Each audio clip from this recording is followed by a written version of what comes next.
Before we begin, let me know in the comments where you're watching from and what time it is for you right now. Now, ask yourself quietly, what does it mean to be dominated by something that does not know you exist? Today, we investigate what may be the most dominant force ever imagined in cosmic horror. An outer god whose influence is not based on will, agency, or malice, but on sheer, incomprehensible supremacy. This is not dominance in the human sense. It is not kingship, nor conquest. It is total sovereignty without consciousness. No command is issued. No throne is needed. And yet, reality dances to its pulse. Many say this title belongs to Azathoth, the demon sultan, the idiot god at the center of all things. Others point to Yog-Sothoth, the all-in-one, or to Shub-Niggurath, the fecund abyss. But the question isn't just who dominates, it's how the idea of domination evolves when filtered through entropy, dream logic, and narrative collapse. Across this documentary, we will not merely name contenders. We will explore the origins of these entities, trace their thematic functions, analyze their literary appearances, and examine how culture has tried and failed to contain them. We approach this subject not as fans, but as investigators of something deeper, a metaphysical fracture hidden inside fiction. By the end, you may find that the most dominant outer god isn't a name, but a concept that has already taken root in you. Let's begin. To understand the idea of a dominant outer god, we must first situate its creation within the intellectual turbulence of the early 20th century. H.P. Lovecraft wrote primarily between 1917 and 1937, a period marked by mechanized warfare, accelerating scientific discovery, and the erosion of traditional religious certainty. Darwinian evolution had already displaced humanity from the center of creation, while Einstein's theories suggested a universe governed by forces that ignored human intuition. Lovecraft absorbed these developments with unusual seriousness. Consider this carefully. His horror does not emerge from superstition, but from the suspicion that modern science had quietly invalidated every comforting myth of human importance. The outer gods therefore function less as monsters than as philosophical conclusions. They represent a cosmos where hierarchy exists without moral structure, and where power operates independently of recognition. Lovecraft's personal letters, especially those written in the 1920s to Clark Ashton Smith and Frank Belknap Long, reveal deliberate experimentation with what he sometimes called cosmic indifferentism. He sought a form of terror grounded in scale rather than violence. Traditional Gothic villains possessed intention. Lovecraft wanted something prior to intention. This reveals something profound. The dominant entity in his mythos would not hate humanity because hatred implies awareness. Instead, dominance would arise from ontological priority, the simple fact of having existed before stars condensed or biological life stabilized. When Lovecraft later described Azathoth as a demon sultan, the phrase carried irony. A sultan governs through decision. Azathoth governs through presence alone, not a tyrant, but a condition. This distinction clarifies why readers often experience unease without witnessing action. Historical pressures intensified this philosophical direction. The aftermath of World War I, 1914 to 1918, demonstrated that technological progress could magnify destruction rather than prevent it. Meanwhile, advances in astronomy during the 1920s, including Edwin Hubble's confirmation of galaxies beyond the Milky Way, expanded the known universe to unsettling proportions. Lovecraft followed such developments through popular science periodicals, interpreting them with imaginative extremity. If the universe was already vast beyond comprehension, fiction could extend that vastness into metaphysical territory. We must pause here. Lovecraft was not predicting scientific truths. He was extrapolating emotional consequences.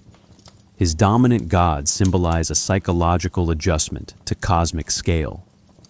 Compare this with Mary Shelley's Frankenstein, 1818, where horror emerges from transgressive creation, or Bram Stoker's Dracula, 1897, where threat retains aristocratic familiarity.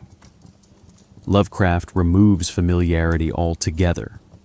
The first meaningful gestures toward an ultimate power appear in fragments written around 1919, though the figure later called Azathoth crystallized more clearly in the early 1930s.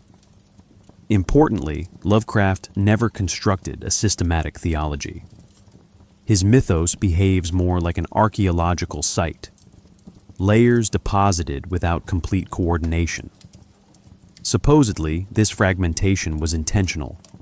By allowing contradictions, variant descriptions, and unreliable narrators, he reproduced the texture of real myth traditions, where authority accumulates, gradually through repetition rather than decree. The result is narrative authenticity achieved through instability. Readers sense depth because no single text claims final knowledge.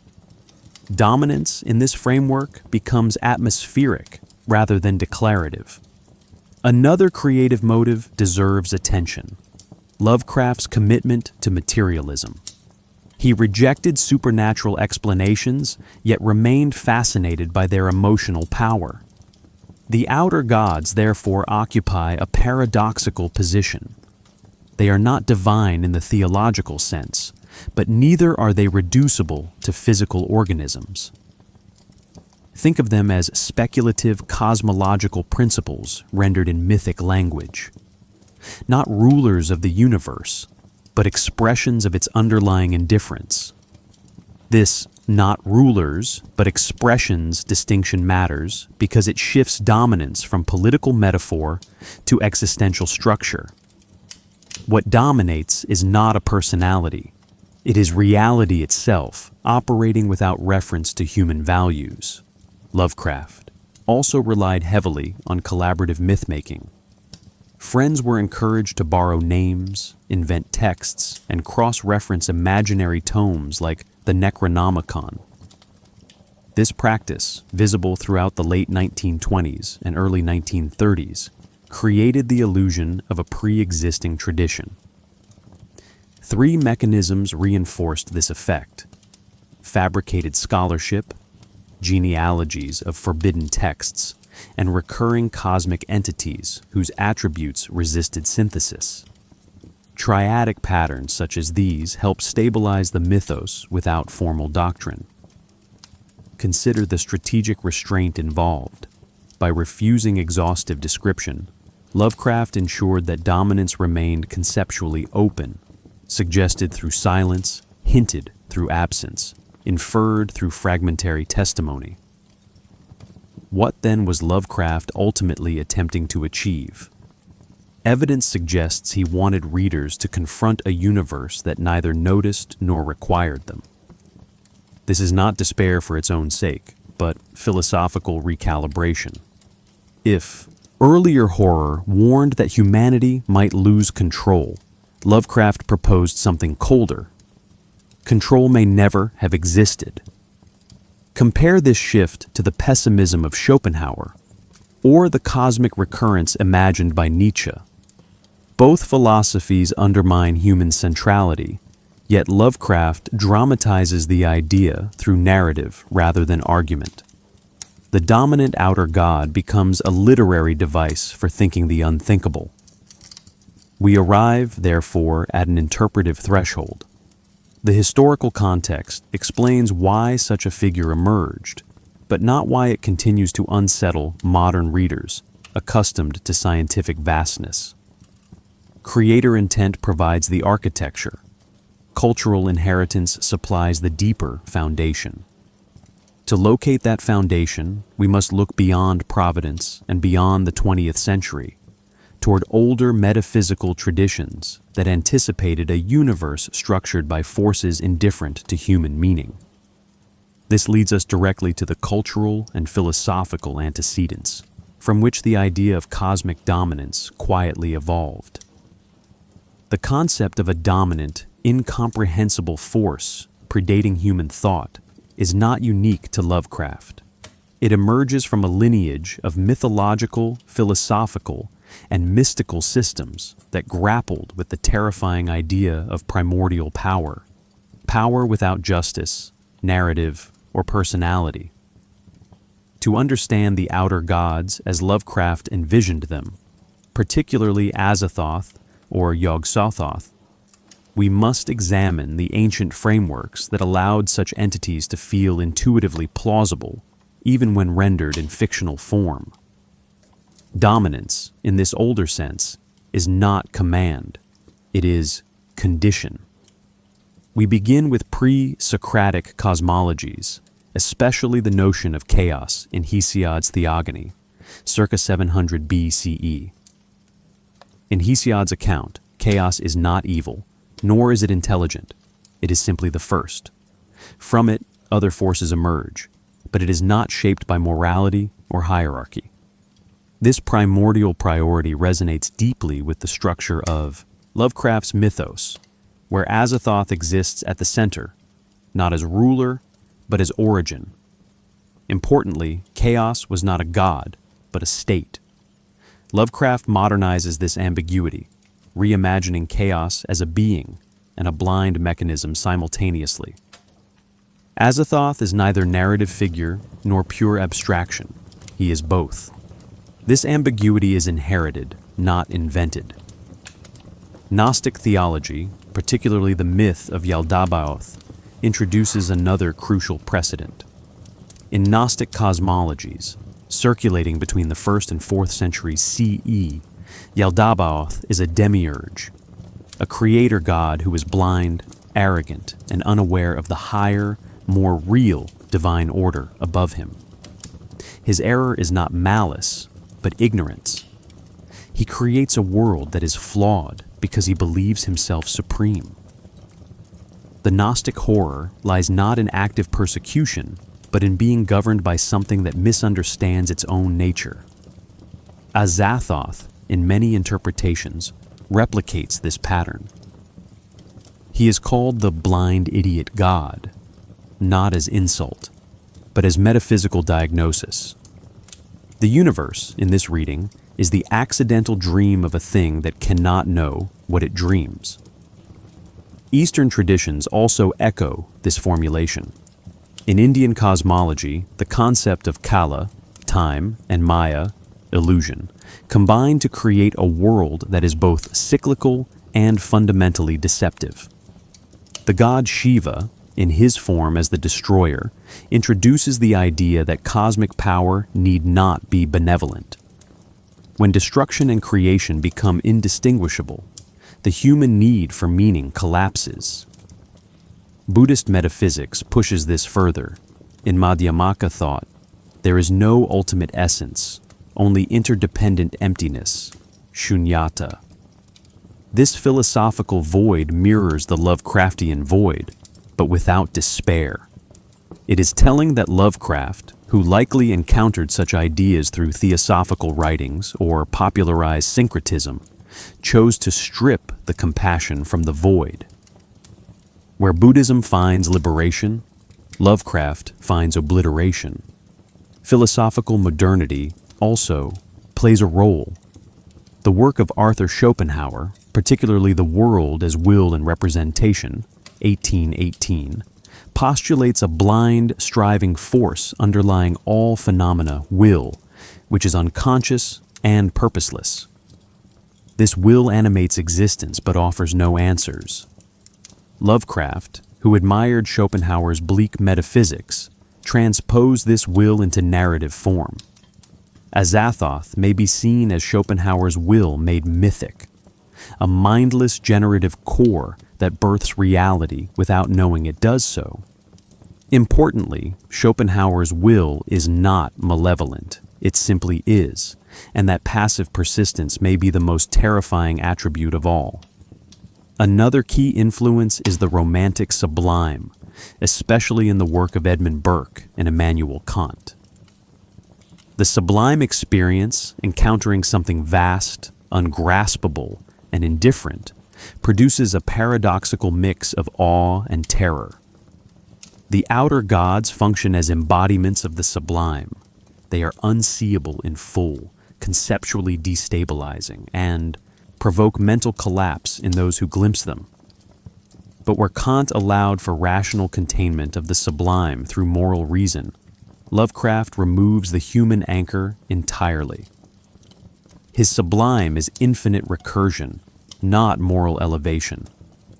The Kabbalistic concept of Ein Sof, the infinite that precedes all creation, also deserves mention.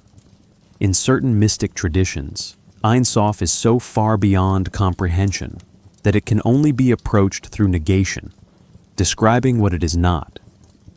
This apophatic logic aligns with the way Lovecraft's characters describe outer gods, through what they cannot be, what the mind fails to grasp, and what language refuses to hold.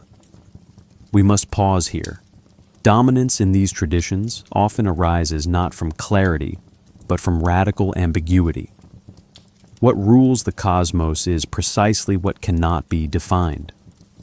Taken together, these antecedents reveal a shared intuition across cultures, that the greatest power may be that which precedes thought, intention, and form. Lovecraft inherited this legacy, but stripped it of moral framing.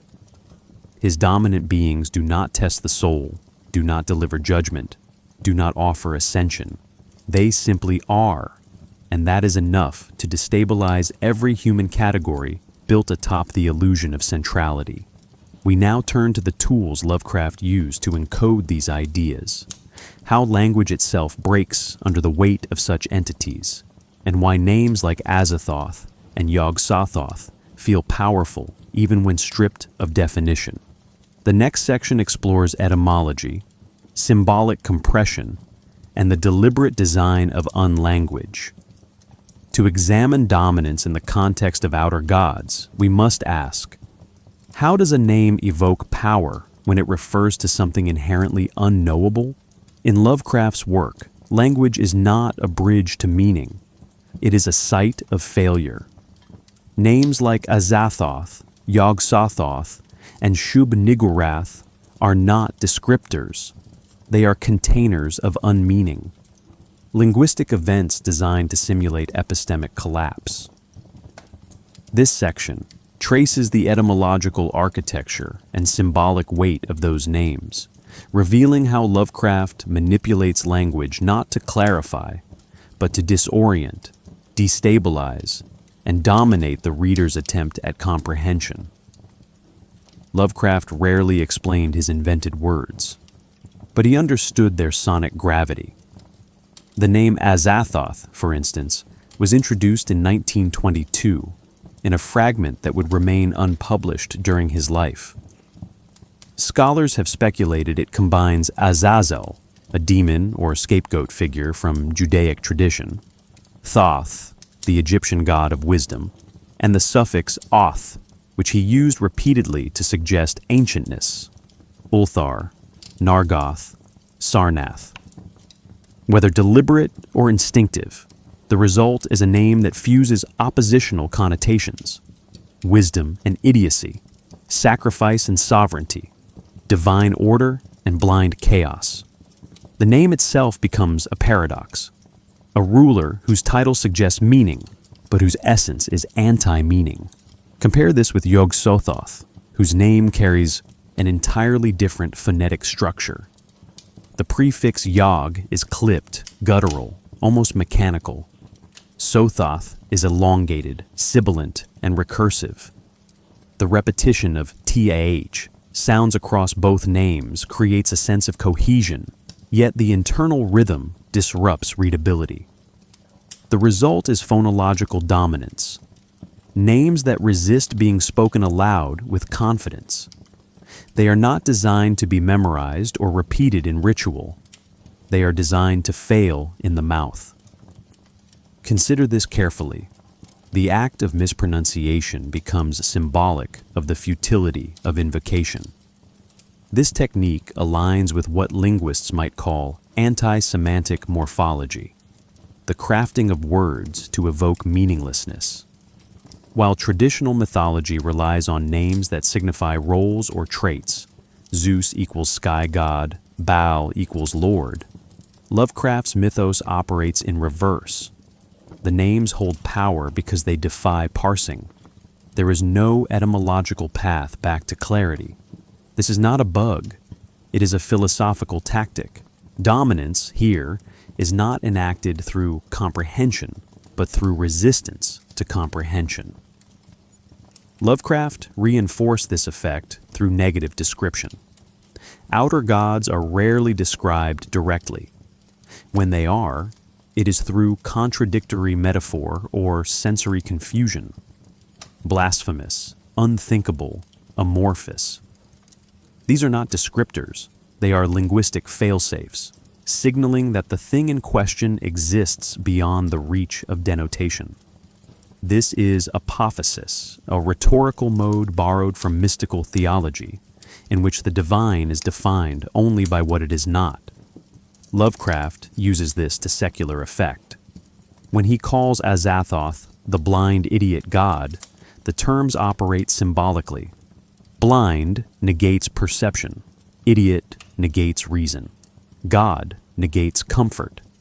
The phrase encodes a total collapse of epistemic categories. Symbols also fracture under this weight. Consider the shining trapezohedron, the object through which Nyarlathotep communicates in the Haunter of the Dark. Its geometric structure violates ordinary comprehension, and its name, trapezohedron, feels technical but cannot be visualized.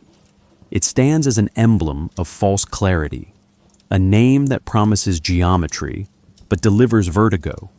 This is not just clever horror, it is structural commentary. Language is a tool of human order. Lovecraft uses it to demonstrate its own limitations. We also see symbolic ambiguity in the recurring figure of the gate. Yog-Sothoth is the gate, the key, and the guardian of the gate. This triadic listing is intentionally unstable. One entity occupies all roles in a metaphysical paradox. Symbolic logic collapses. A gate usually separates. A key enables passage. A guardian prevents it. Yet here, the same being performs all functions simultaneously. This is dominance as semantic totality, not control of meaning, but the erasure of opposition between meanings. Contrast this with traditional sacred language. In Abrahamic traditions, names of God are concealed, abbreviated, or replaced out of reverence. For example, YHWH. The sacred is protected through linguistic limitation. Lovecraft inverts this. His gods are not concealed to protect the speaker. They are concealed because no speaker can survive the knowledge. The unspeakable is not a mystery to be honored. It is a trauma waiting to unfold. In this way, Lovecraft's mythos aligns more closely with post-structuralist thought than with traditional mythology. Meaning is unstable. Language is not a mirror of reality, but a labyrinth. The names of outer gods function as linguistic anomalies, tokens of a cosmic order where signifiers no longer point to knowable signifieds. They dominate not by naming what is real, but by marking the point where reality breaks down. We end, then, not with a glossary, but with a graveyard of failed meaning. Lovecraft's genius lies in constructing names that feel mythic while denying myth's usual function. They carry weight but no root. They evoke awe but no comprehension. And they assert a kind of dominance that is not semantic but symbolic. A quiet reminder that even language, humanity's most powerful technology, can be undone by what it tries to grasp. From this linguistic disintegration, we now move to narrative structure, how Lovecraft embedded mythic weight through storytelling methods that deliberately simulate ancient oral traditions, fractured texts, and unreliable transmissions. In the next section, we explore how narrative authenticity was forged not through coherence, but through decay. The dominance of the outer gods is never demonstrated through action.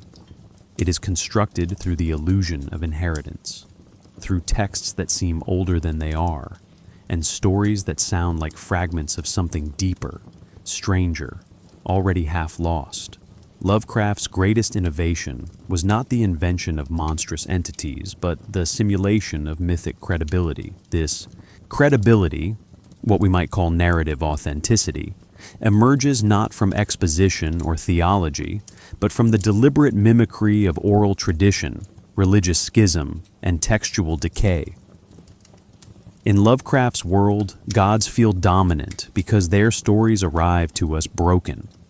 Unlike traditional mythmakers, Lovecraft did not present his cosmology in a centralized epic.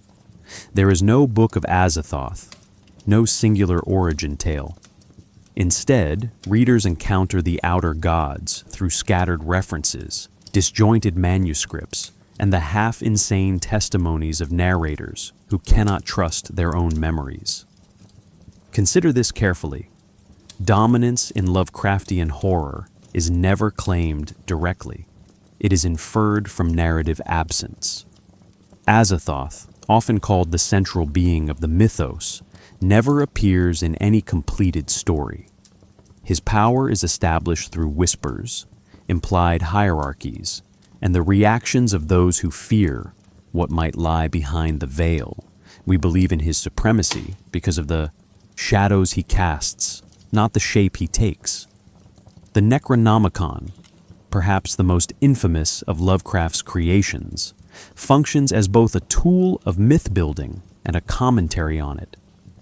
Supposedly authored by the mad Arab Abdul al-Hazred, this fictional tome appears across multiple stories, always slightly differently, sometimes as a medieval grimoire, sometimes as a scientific treatise, sometimes as a theological heresy.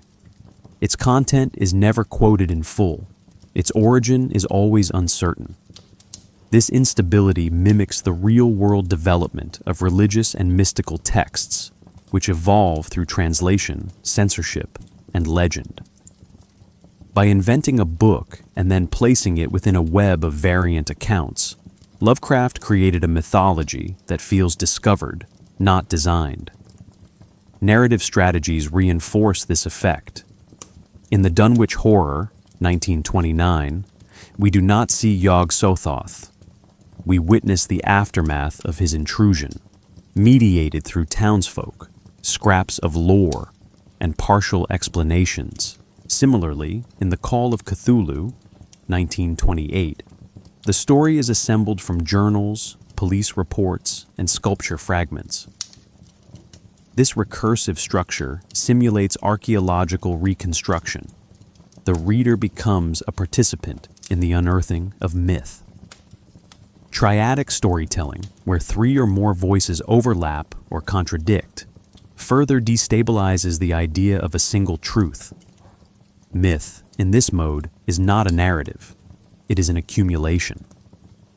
Lovecraft also mimicked religious diffusion. Just as early Christianity diverged into sects, heresies, and regional cults, the outer gods are approached through wildly different belief systems. The Eskimo in The Call of Cthulhu, the New England cultists in the Dunwich Horror, and the global star worshippers in The Haunter of the Dark all access fragments of the same horror. But they interpret it according to their own frameworks. This creates a patchwork of myth that never resolves into system. Dominance is thus reinforced by interpretive failure. No, human tradition can contain the totality of the outer gods. Each tries, each distorts, and each fails. Another key technique is temporal dislocation. Many stories reference ancient ruins, forgotten cities, or civilizations erased from memory. Names like R'lyeh, Kadath, and Leng serve as narrative anchors to an impossibly old past, but their histories remain elusive. They are not backdrops, they are warnings. In traditional myth, ancientness often conveys wisdom. In Lovecraft, it conveys irrelevance. Humanity arrives too late to understand what once ruled, and too early to understand what still might. This inversion of the mythic timeline, where the past is not golden but unknowable, destabilizes all claims to historical continuity. It also suggests that dominance predates narrative itself. Symbolic layering plays a supporting role. Recurring motifs, non-Euclidean geometry, impossible angles, cyclopean architecture, create a shared semiotic field. Even when the names of the Iyudiar, outer gods, are not spoken, their presence is encoded in description. A single adjective, blasphemous, eldritch, unnameable, can activate entire constellations of dread. This is myth by implication. The symbols mean nothing on their own. Their power comes from accumulation across texts, stories, and implied histories. The mythology becomes immersive, not through volume, but through repetition with variation. It is also important to note what Lovecraft withheld. He did not offer clear origin stories, family trees, or metaphysical taxonomies. August Derleth would later attempt to impose such order, assigning elemental associations and moral alignments to various entities. But Lovecraft himself avoided these structures. His gods are not good or evil. They are prior to such categories. This refusal to codify may seem evasive, but it is essential to the effect. A myth that cannot be systematized cannot be closed. Its truth remains open-ended, always mutating, always receding from grasp. That is a kind of narrative dominance. The story continues, whether the reader wants it to or not. We end this section with a paradox. Myth is usually a human attempt to impose order on chaos. Lovecraft reverses this. His myths impose chaos on order. They fracture the reader's belief in stable narration, coherent meaning, and reliable memory.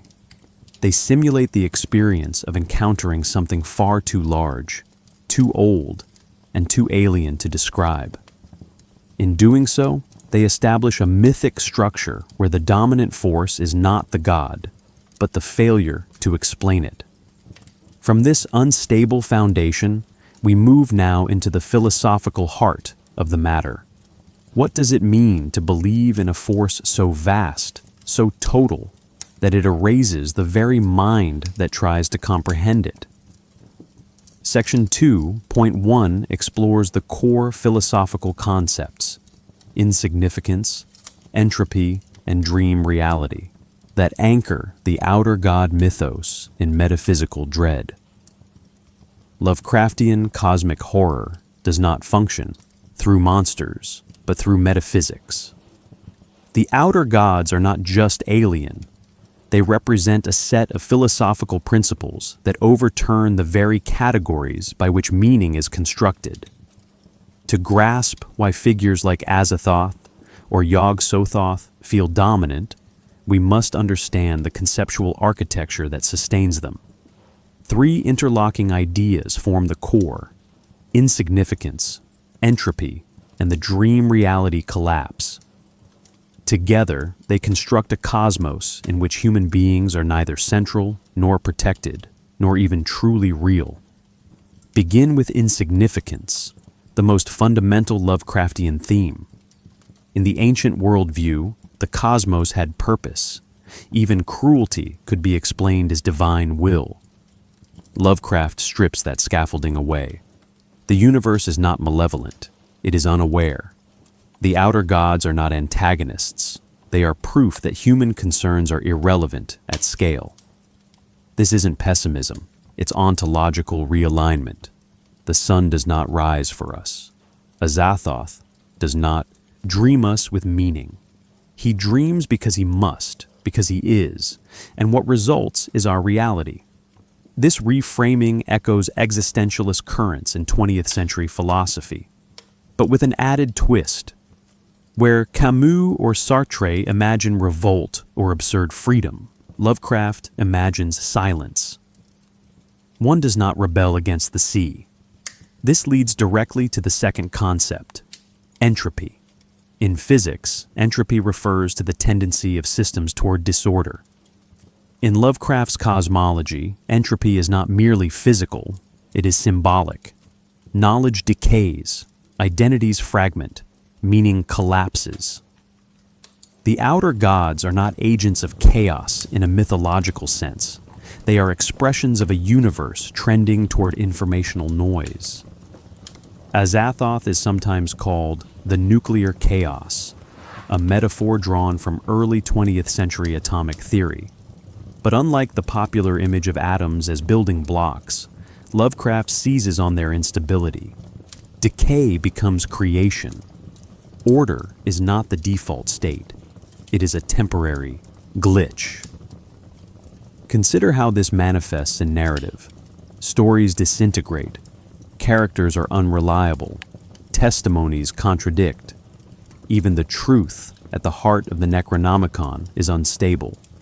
Different in every reference, always fragmentary, always contested. This is entropy as literary technique. The reader becomes complicit in collapse, piecing together fragments that refuse to resolve. The dominant force here is not a monster in the shadows. It is the breakdown of coherence itself. The mind cannot hold what it knows, and the knowing accelerates its own erasure. The third and most destabilizing concept is the collapse between dream and reality. Lovecraft repeatedly suggests that what we call reality may be a thin membrane stretched over something infinitely stranger. In the dream quest of unknown Kadath, for example, entire dimensions operate according to dream logic, yet they bleed into the waking world.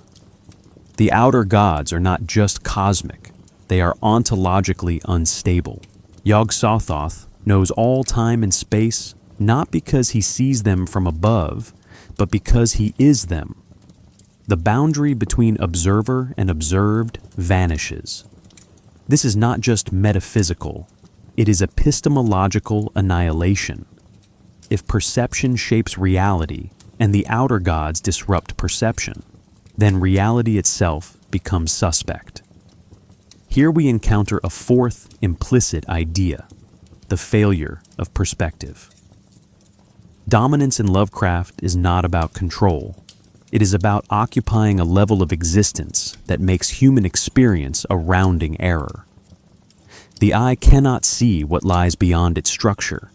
The ear cannot hear frequencies outside its range. The mind cannot survive truths it cannot organize.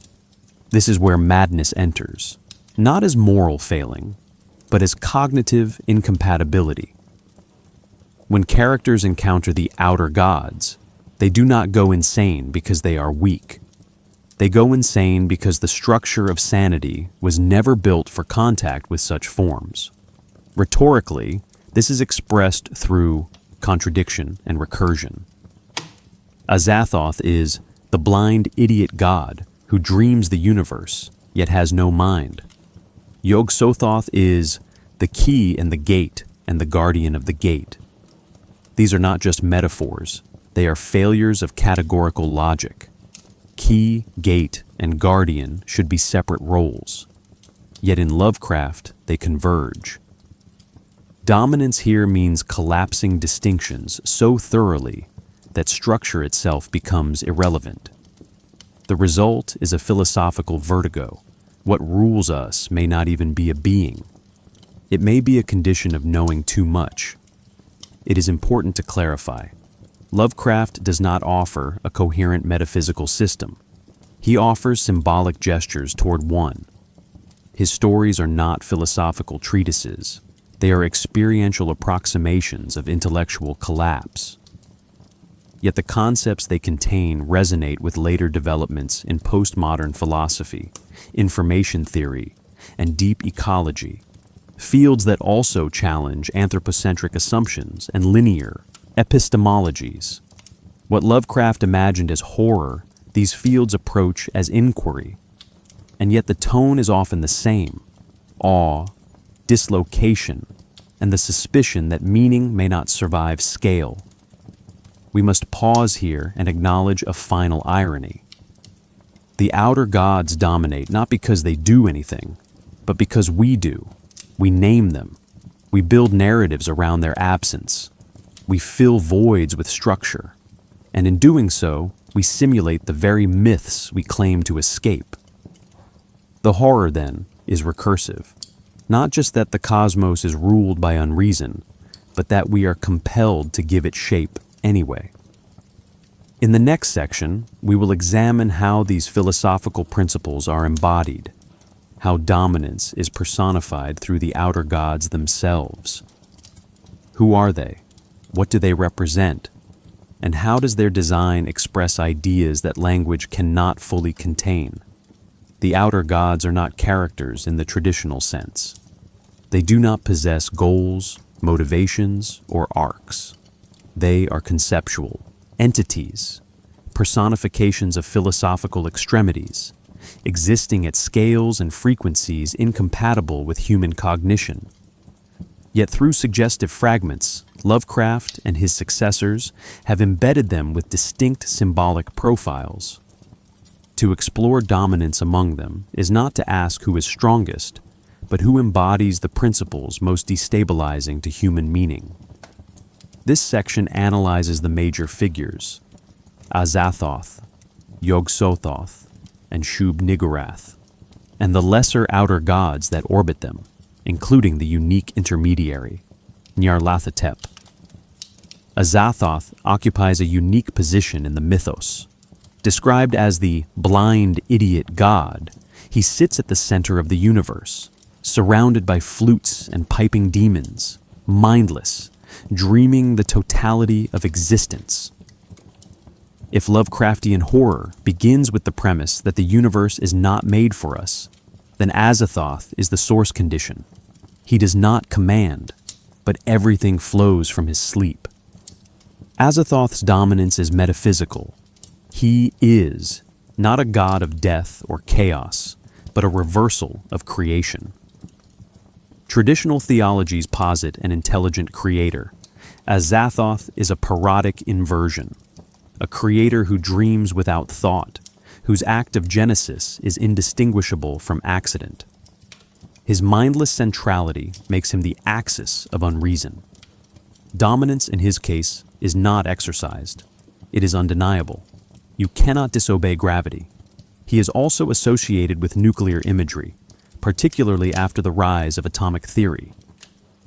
Lovecraft coined the term nuclear chaos in the 1930s, before nuclear fission was public knowledge, but the resonance with later atomic anxiety is striking.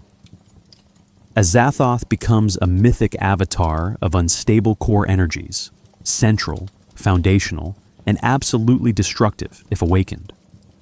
If Azathoth represents blind origin, then Yog-Sothoth is the all-encompassing presence. Yog-Sothoth knows the gate. Yog-Sothoth is the gate. Yog-Sothoth is the key and guardian of the gate. This triadic formula appears throughout Lovecraft's writing, most notably in the Dunwich Horror. It is not meant to clarify. It is meant to destabilize.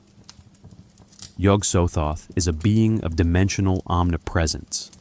He exists simultaneously across all space and time, yet he is not benevolent. His knowledge is not communicable. He embodies a reality in which time is meaningless and sequence is irrelevant. Past, present, and future are the same event. To contact him is to exit chronology. For humans, this results in mutation, madness, or dissolution. His dominance is epistemological. He knows everything, but offers no interpretation. He is knowledge without context, perception without understanding. In a modern frame, Yog-Sothoth might resemble a superintelligent AI, aware of everything, but indifferent to all interpretations.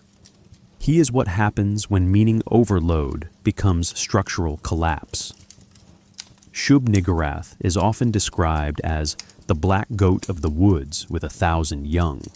While never directly shown in Lovecraft's original stories, she is referenced enough to take shape as a hyperfertile principle, a goddess of unchecked reproduction and multiplicity.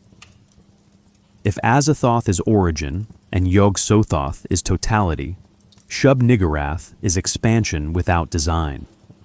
Her dominance is biological and mythic. She represents the horror of proliferation without meaning. Fertility is typically associated with life, but in this form, it becomes monstrous. The 1,000 young are not nurtured, they are spawned. This aligns her with ancient fertility deities like Cybele or Kali, but stripped of narrative purpose. She creates without cause. In modern psychological terms, Shub-Niggurath represents the fear of uncontainable generation, a world in which systems overflow, identity dilutes, and control is impossible.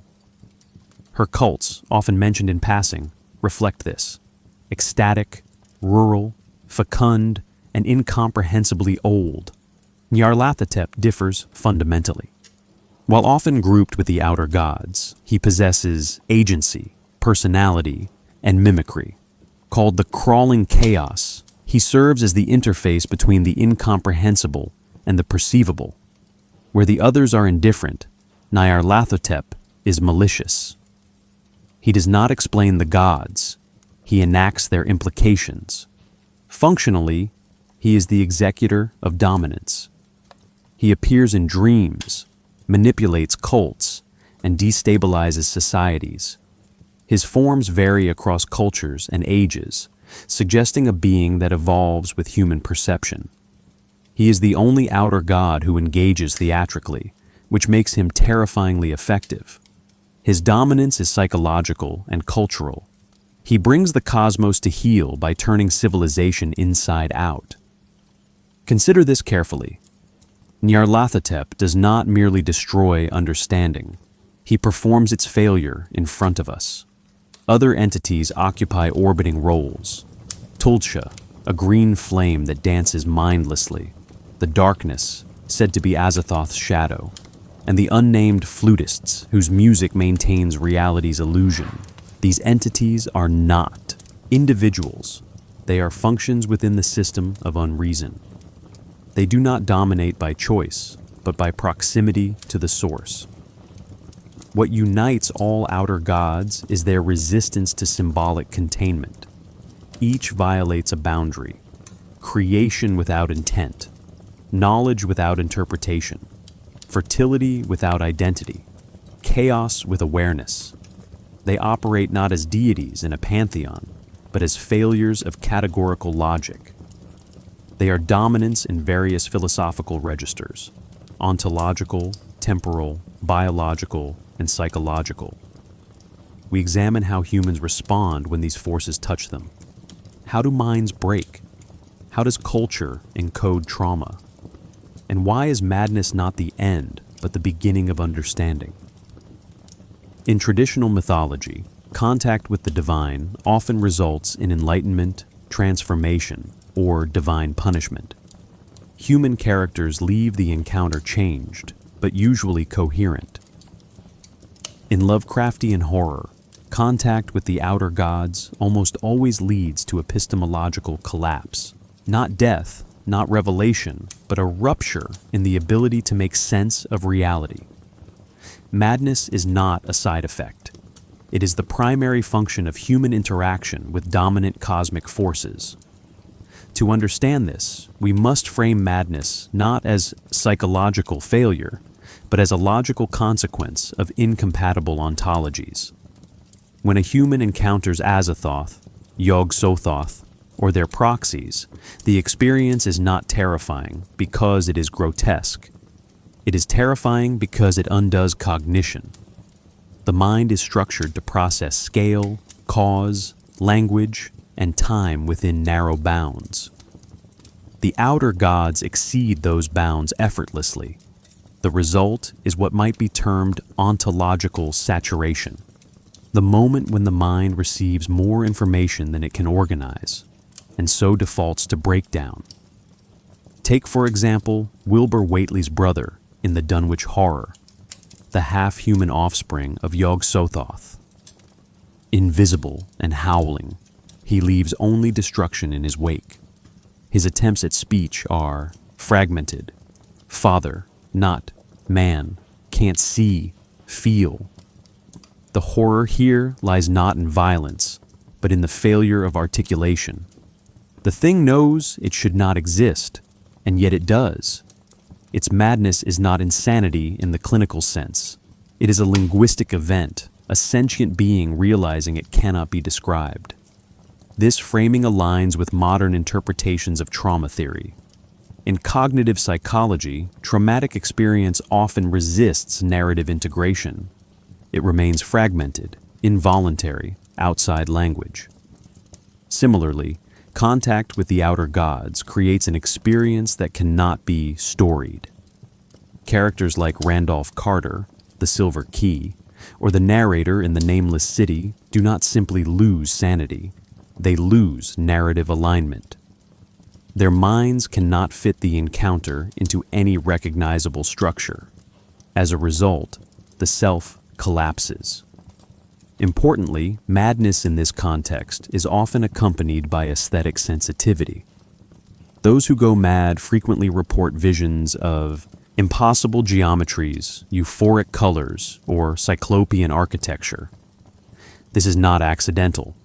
Lovecraft builds madness through the aesthetic sublime, an experience of overwhelming scale or complexity that shatters the ego. Compare this to the romantic sublime in figures like Shelley or Wordsworth, where the encounter with nature prompts awe and transcendence. In Lovecraft, it prompts dread and disintegration. One does not grow, one vanishes. Another key pattern is ritual contact. Cultists throughout Lovecraft's work seek the outer gods through chants, texts, and forbidden gatherings. Yet, unlike traditional religious rituals, which promise communion or salvation, these rituals deliver erosion. The more the human seeks contact, the less human they become. The Eskimo cult in The Call of Cthulhu, the New England villagers in the Dunwich Horror, and the subterranean city dwellers in the Nameless City are not blessed. They are consumed. Their worship is not rewarded. It is rendered meaningless in the face of entities that cannot comprehend reverence. This reveals a fundamental reversal. Madness is not a failure to understand. It is the consequence of too much understanding. Consider this carefully. In The Whisperer in Darkness, Professor Wilmarth learns too much and begins to unravel. In From Beyond, a machine opens perception to new wavelengths of reality, and the result is death or madness. In both cases, knowledge is fatal. The myth of Prometheus is inverted. Fire is not stolen, it is glimpsed, and the price is the destruction of selfhood. We must also note the role of language. Characters rarely describe what they see directly. They speak in analogies, half-phrases, or contradictions. It was not a color known to man. Geometry seemed wrong. It was there, but not there. These verbal breakdowns mirror the mental collapse. Language cannot map what the mind has failed to contextualize. Madness, then, is not internal. It is linguistic. It is what happens when the grammar of reality becomes unreadable. There is one exception, Nyarlathotep. As the only outer god with communicative intent, Nyarlathotep does not destroy the mind through scale, but through performance. He mimics, deceives, and destabilizes. His madness is surgical. He walks among humans, not to enlighten or destroy, but to infect meaning itself. In the dream quest of unknown Cthulhu, his words undo the protagonist's reality, not through violence, but through precision. This is psychological warfare with a cosmic payload. His dominance lies not in his power, but in his ability to reframe perception. Madness in Lovecraft is not a trope. It is a philosophical statement. If the universe is indifferent, then the desire to understand it is not heroic. It is futile. The outer gods do not punish transgression. They reveal that the idea of punishment presupposes a moral universe that does not exist. The final horror is not that they can harm us, but that they don't need to. We confront the most dangerous aspect of the mythos, forbidden knowledge. What happens when the human pursuit of understanding leads not to wisdom, but to epistemic collapse? And how does the structure of the stories reflect the very failure of knowledge they portray? In the architecture of Lovecraftian horror, knowledge is not a path to power. It is a trap. The pursuit of truth, often lauded in Enlightenment traditions, becomes a vector of annihilation. The deeper one looks, the more structure dissolves. In Lovecraft's mythos, the concept of forbidden knowledge is not moralized. It is ontological. Certain truths are not hidden because they are dangerous to institutions or religions. They are hidden because the human mind cannot remain intact while holding them. To understand how epistemic collapse functions in this setting, we must first define the term. Epistemic collapse refers to the failure of one's entire framework for interpreting reality. It is not the loss of a single belief. It is the disintegration of belief as a category. The moment a character in Lovecraft's fiction glimpses the true nature of the cosmos, usually through reading the Necronomicon, participating in ritual, or witnessing an unspeakable entity, something more than fear occurs. The scaffolding of thought itself buckles. The Necronomicon, often described as the maddest and most blasphemous of all forbidden books, functions less as a source of spells and more as a symbolic pressure point. No version of it is ever fully quoted. Its pages are glimpsed, misquoted, or lost in translation. This lack of direct access is deliberate. The book signifies the idea of dangerous knowing, a text whose knowledge cannot be safely processed. In the Dunwich Horror, Dr. Armitage reads the book with grim clarity, but his academic detachment is rare. Most readers lose themselves or are changed irreversibly. The implication is that the knowledge is not merely disturbing, it is corrosive to the architecture of reason. This epistemic breakdown is often linked to the collapse of categories. In Lovecraft's world, binary distinctions between self and other, matter and spirit, dream and waking, begin to blur upon contact with forbidden truth. Yog-Sothoth, for instance, knows all and is all, existing simultaneously at every point in time and space. To encounter such a being is to dissolve the line between observer and observed. The implication is chilling. Knowledge does not empower. It eliminates the knower as a coherent subject. Another mechanism of epistemic collapse is recursive perception.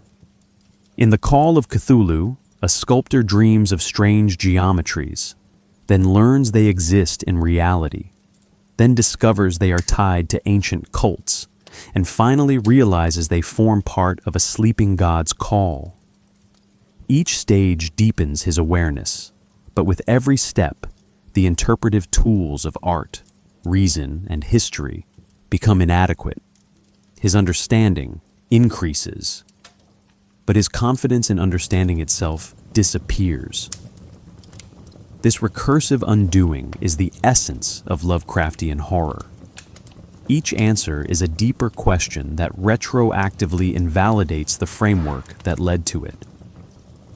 It is worth comparing this collapse with classical models of forbidden knowledge. In Greek mythology, Prometheus is punished for giving humanity fire, a symbol of progress. In Genesis, Adam and Eve are expelled for seeking moral knowledge. But in both, the knowledge is knowable. The gods may forbid it, but humans can still hold it, use it, and pass it on. Lovecraft inverts this. His forbidden knowledge is structurally unknowable. You can touch it, but not contain it. What you learn cannot be retained without transformation into something else: madness, servitude, or narrative silence.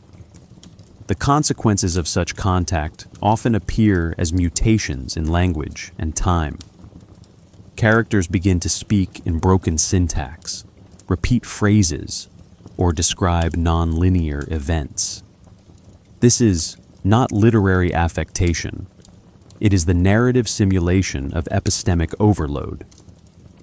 When time becomes spatialized, as in The Shadow Out of Time, or when speech collapses into chant, as in The Festival, the reader experiences secondhand what the character cannot consciously process. This narrative technique creates participatory collapse. The reader does not merely observe, they are implicated in the failure of meaning. Rhetorically, Lovecraft uses fragmentation and withholding. Forbidden knowledge is always adjacent, never complete. Descriptions trail off. It was not a color known to man, or I dare not speak further. These moments serve two purposes. First, they simulate the psychological recoil of the narrator. Second, they implicate the reader in the forbidden. You want to know what they refuse to say. The result is a recursive temptation, knowledge that destroys, yet cannot be refused. This tension is where dominance resides. We must also consider the political implications. Forbidden knowledge in Lovecraft often emerges from ancient or marginalized cultures. The Eskimo in Call of Cthulhu, the swarthy cultists of the horror at Red Hook. These depictions are entangled with Lovecraft's own xenophobic anxieties, yet they unintentionally reveal a core irony. The dominant power is always external to civilization.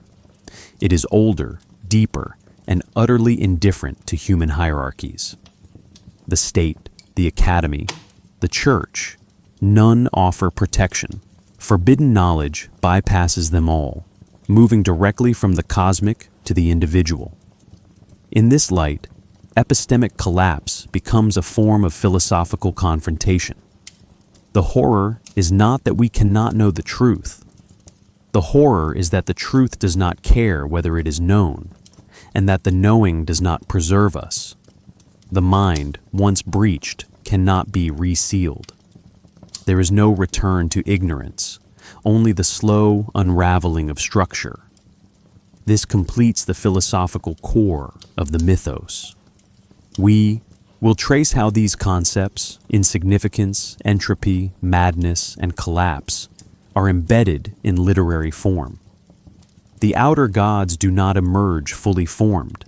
They accumulate across stories, fragments, and correspondences, evolving through implication rather than declaration. Their earliest appearances in Lovecraft's work are not grand unveilings, but narrative interruptions. Moments when a story gestures towards something vaster than its plot.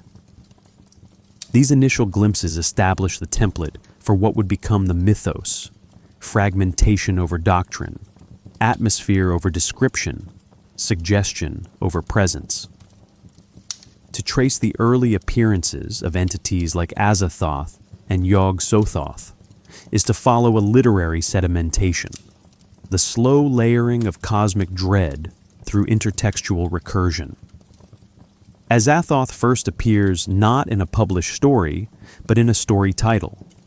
In a letter dated June 9th, 1922, Lovecraft tells Frank Belknap Long of a planned work titled Azathoth, conceived as a long prose poem or series of prose poems that would express a vision of the universe as chaos. The fragment we possess opens with, "When age fell upon the world, and wonder went out of the minds of men.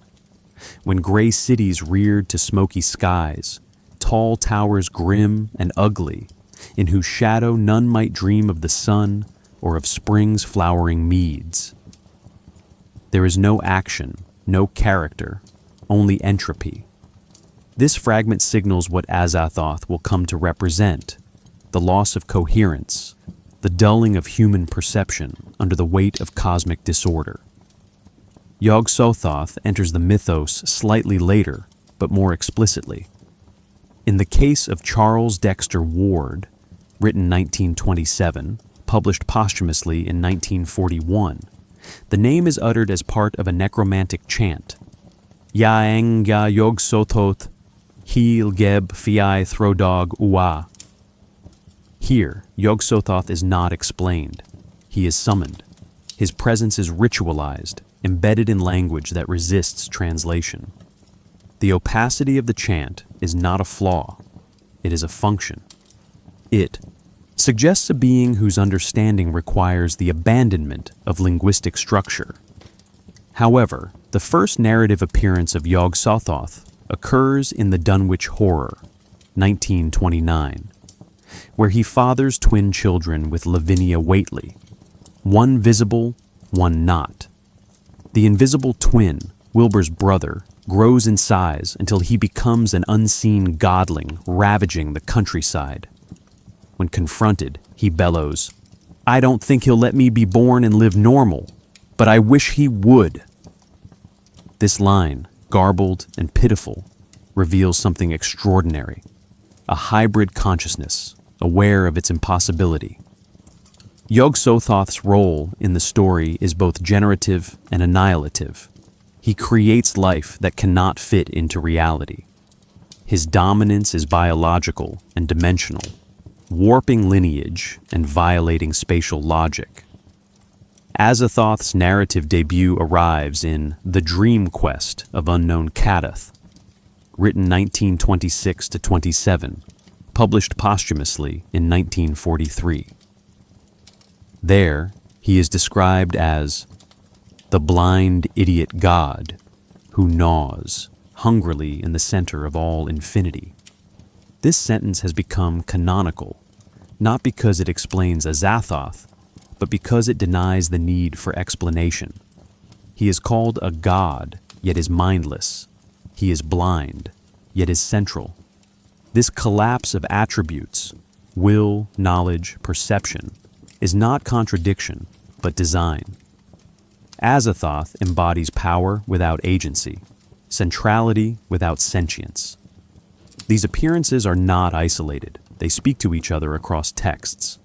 Lovecraft's evolving technique was to treat stories not as closed systems, but as lateral expansions, each adding to a growing tapestry of unspoken connections.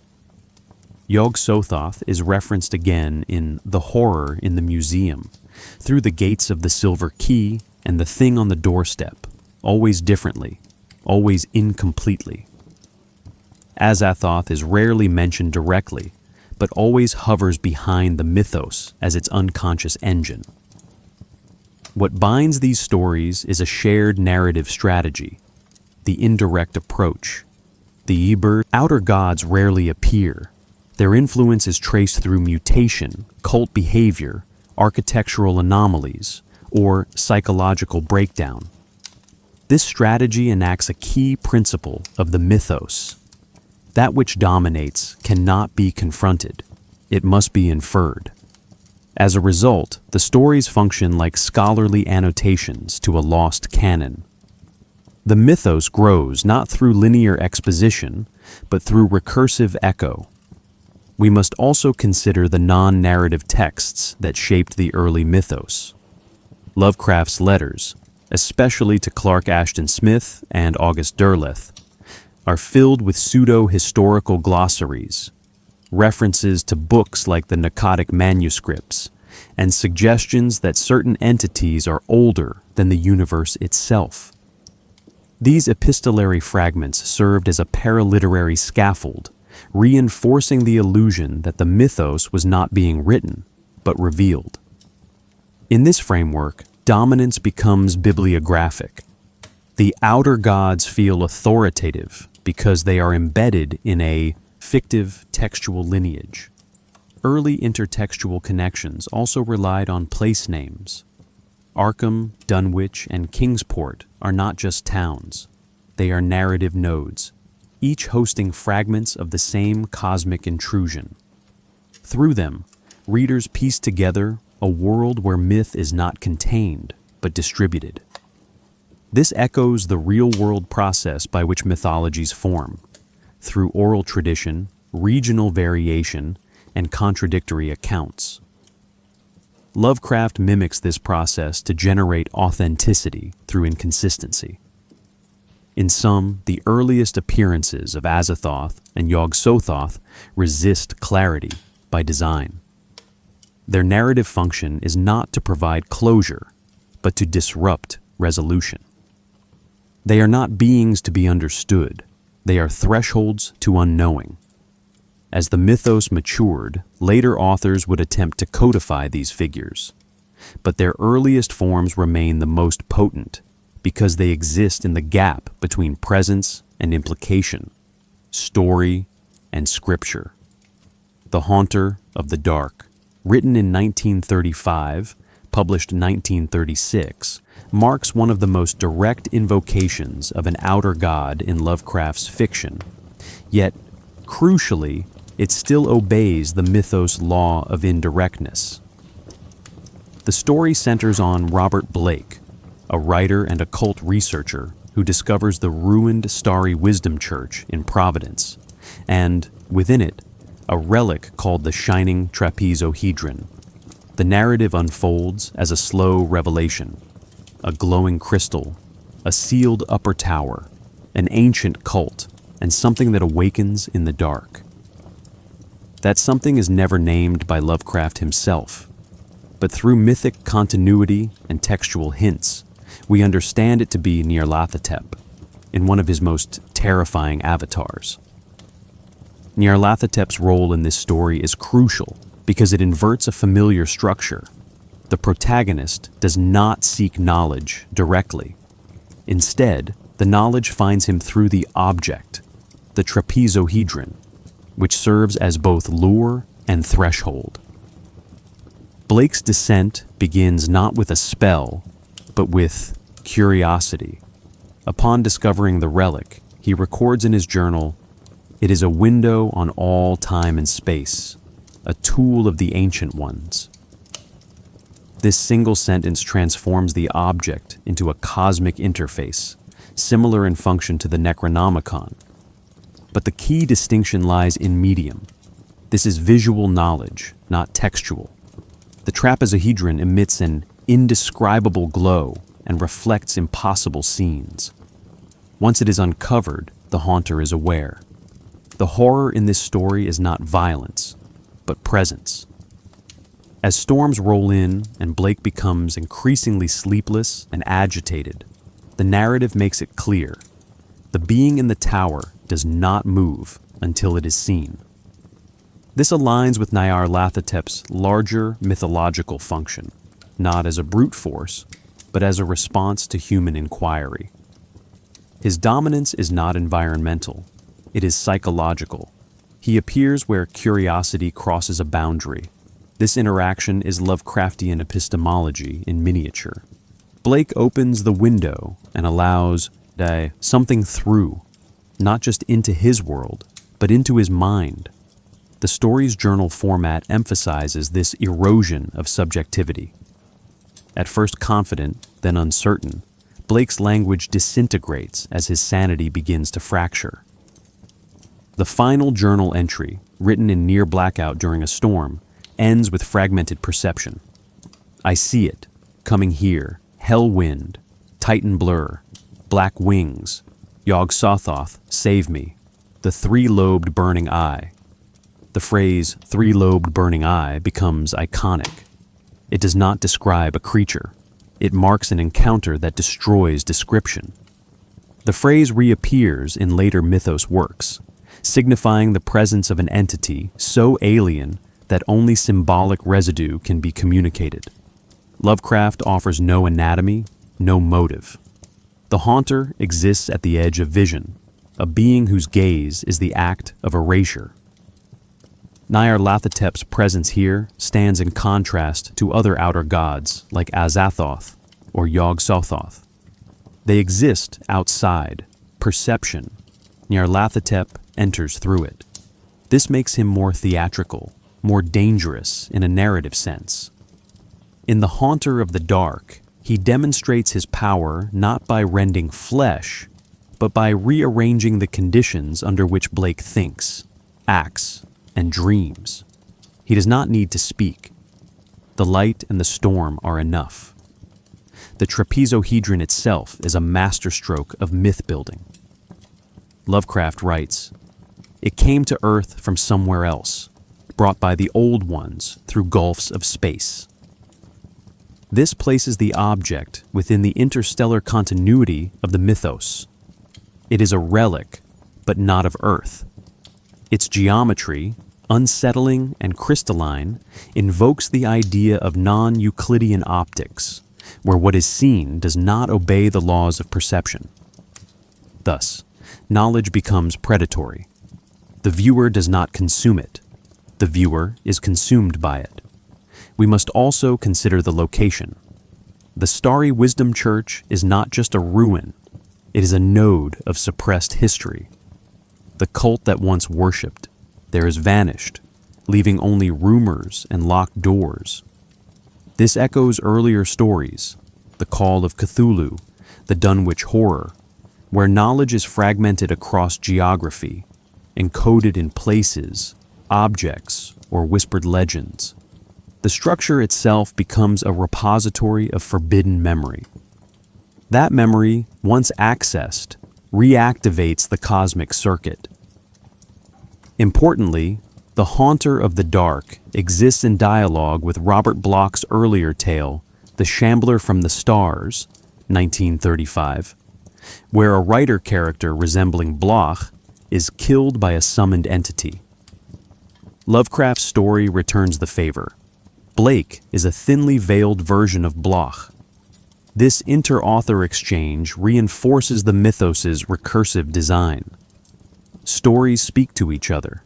Gods are named and renamed. The myth spreads not by doctrine, but by infection. In this story, then, we see a near-perfect expression of Lovecraftian dominance. The outer god is not summoned by intention, nor banished by ritual. He arrives when the conditions of perception are breached. The result is not catharsis. It is absorption. Blake does not die because he learns too much. He dies because he opened the frame through which the dominant force could see him. We continue this exploration through the dreams in the Witch House, a tale that brings Yog-Sothoth into the realm of mathematics, architecture, and the breakdown of spatial logic. If Haunter explores visual perception as doom, the next story explores cognition itself as the battleground. The Dreams in the Witch House, written 1932, published 1933, represents one of Lovecraft's most explicit attempts to bind cosmic horror with emerging scientific thought. In this tale, Yog-Sothoth, the all-in-one, all-in-time outer god, moves from abstract mythic presence to mathematically integrated cosmic force. The story follows Walter Gilman, a student at Miskatonic University who takes up residence in a room with a dark history. His descent into madness, dream warp, and physical decay is not caused by superstition, but by geometry and the epistemic exposure that follows. From the outset, the narrative establishes Gilman's intellectual background, a mathematician studying non-Euclidean geometry and quantum theory. The narrator tells us he believed in the possibility of transporting oneself to other dimensions through dreaming, aided by certain mathematical formulae. This sentence is more than character setup. It fuses modern physics with occult mechanics, implying that the mythos operates not through fantasy, but through paradigm violation. Gilman does not disbelieve, he believes too well, and that belief begins to enact itself. Central to the story is the idea that architecture can encode metaphysics. The garret room Gilman rents contains angles, which do not correspond to any normal three-dimensional space, and whose structure seems to alter dream states. Unlike in The Haunter of the Dark, where an object, the trapezohedron, opens the cosmic threshold, here it is the spatial conditions of the room itself that destabilize reality. Geometry becomes a gateway. The implications are profound. The universe is not held in place by morality, but by angle. Dominance becomes structural, not narrative. Yog-Sothoth's influence enters through dreams, but these are not psychological excursions. They are dimensional translations. Gilman experiences visions of cyclopean cities, alien geometries, and rituals beyond space-time. In one passage, he dreamed of the relentless grinding of giant gears and saw the living column of flesh dissolve into a field of shifting angles. This language, mechanical, abstract, disembodied, suggests an encounter with reality's operating system, not a creature. Yog-Sothoth is never physically depicted. Instead, he is approached through shifting perception, as if awareness itself is being rewritten. The dreams are not mere hallucinations. They begin to bleed into waking life. Gilman wakes with scratches, finds strange objects on his floor, and loses time. This blurring of boundaries between dream and reality is a hallmark of Yog-Sothoth's narrative function. In contrast to Azathoth's mindless centrality, or Nyarlathotep's calculated chaos, Yog-Sothoth operates through dimensional convergence. His dominance is topological. He folds states of being together. You are in your room, and also not. Crucially, Gilman's descent is facilitated by the lingering influence of Keziah Mason, a 17th century witch who escaped justice through the use of forbidden geometries. Keziah and her familiar, the grotesque brown Jenkin, appear in both dream and waking realms, acting as agents of transdimensional ritual. Their purpose is not fully explained, but their actions point towards sacrificial mathematics. A child is abducted, blood is spilled, coordinates shift. Yog-Sothoth's presence in this story is marked by phrases like the formulae of the Eltdown shards, the Book of Ibon, the curves and angles of space. Each of these references is part of a symbolic network Lovecraft uses to describe indirect contact. Yog-Sothoth is never summoned. He is approached by aligning conditions: time, geometry, flesh. The horror is that Gilman never invokes him. He merely approaches the truth too closely, and the consequence is entry into a structure where choice no longer matters. The story reaches its climax when Gilman is forced to participate in a ritual in an unnameable dimension. He sees a vortex of spheres, the union of angles, the convergence of planes, and the monstrous being that watched from beyond time. This scene does not provide answers. It amplifies uncertainty. Yog-Sothoth is the union, the gate, the totality. But none of these descriptions hold for more than a sentence. As with all outer gods, he dominates the narrative not by doing, but by erasing the possibility of action. Gilman is not killed by Yog-Sothoth. He is unmade by alignment. There is a final horror. After Gilman's death, his body is found mutilated. Investigators chalk it up to delirium and rodent attack. But years later, another child in the same room draws the same symbols Gilman saw. The cycle has not ended. It has simply folded back on itself. This circularity mimics Yog-Sothoth's own nature. All times, all spaces, all events, present simultaneously. From a mythos perspective, the dreams in the witch house deepens the portrayal of the outer gods by merging science, ritual, and psychogeography. Yog-Sothoth is not depicted. He is mapped through behavior, dream, architecture, and math. His dominance lies in his invisibility within the visible, a presence woven into the conditions of space itself. In section 3.4, we examine how later writers attempted to formalize these concepts, how August Derleth, Brian Lumley, and others expanded or systematized the outer gods, and whether these expansions honored or undermined the original narrative logic of dominance and unknowing. The Lovecraftian mythos was never closed. Even in Lovecraft's lifetime, it was collaborative by design, seeded through letters and shared references among a small circle of writers.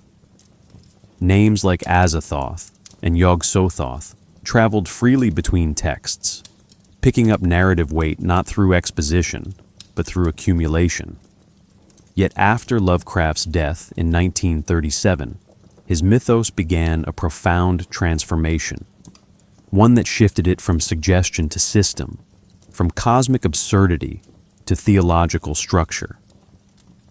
At the center of this shift was August Derleth, Lovecraft's literary executor, who preserved the mythos and simultaneously reshaped it. Derleth's most notable intervention was his attempt to codify the cosmology of the outer gods. In works like The Lurker at the Threshold, 1945, and his essays for Arkham House, Derleth reinterpreted Lovecraft's universe through a Christian moral framework. He divided the mythos entities into two camps: the elder gods, benevolent or neutral, and the great old ones, malevolent and chaotic. Azathoth, Yog-Sothoth, and Nyarlathotep were reclassified as part of the latter, a kind of infernal pantheon opposing cosmic order. This binary was antithetical to Lovecraft's vision. In Lovecraft's original stories, dominance emerges not through moral opposition, but through cosmic indifference. Azathoth is not evil. He is unaware. Yog-Sothoth does not act against humanity. He renders human categories meaningless. Derleth's framework imposed structure where Lovecraft had deliberately refused it. The result was a mythos that could be narrated more easily, but felt less destabilizing. Derleth also introduced elemental classifications. Each entity was assigned a symbolic element: Cthulhu to water, Hastur to air, Ithaqua to wind, and so on. While these associations echoed classical mysticism, they imposed a taxonomy that flattened the ontological disruption at the heart of Lovecraft's horror. Azathoth, once a symbol of nuclear chaos, became a fire elemental. Yog-Sothoth, the all-being, was given goals and enemies. Dominance became strategic, not existential. Yet Derleth's work cannot be dismissed outright. He preserved Lovecraft's reputation, founded Arkham House to publish his stories, and introduced new generations to the mythos. His expansions laid the groundwork for subsequent reinterpretations, even as they softened the original philosophical edge. Later writers, particularly those active from the 1970s onward, would push back against Derleth's system. Authors like Ramsey Campbell, Brian Lumley, and T.E.D. Klein returned to Lovecraft's core principle, knowledge as destabilization. In Campbell's Cold Print and The Inhabitant of the Lake, the outer gods are invoked not as actors in a divine war, but as invading frequencies, conceptual distortions that infect space, memory, and perception. Yog-Sothoth appears in echoes, in symbols, in spatial anomalies. Dominance is reclaimed as incoherence, not force.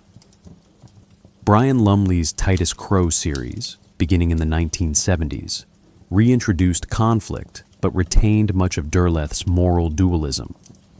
In Lumley's cosmology, the elder gods become guardians, and the great old ones, tyrants.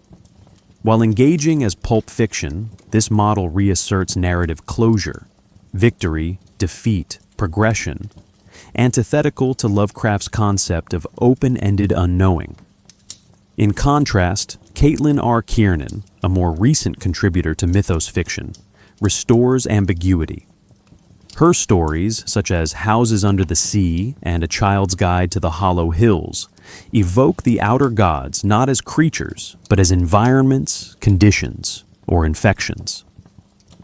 Kiernan's writing rejects taxonomy and emphasizes mood, texture, and epistemic disintegration. Her mythos is not populated, it is submerged. Azathoth is not seen, but implied in the decay of coastal cities, the pressure of deep time, the unreliability of sensation. Here, dominance is felt, not named.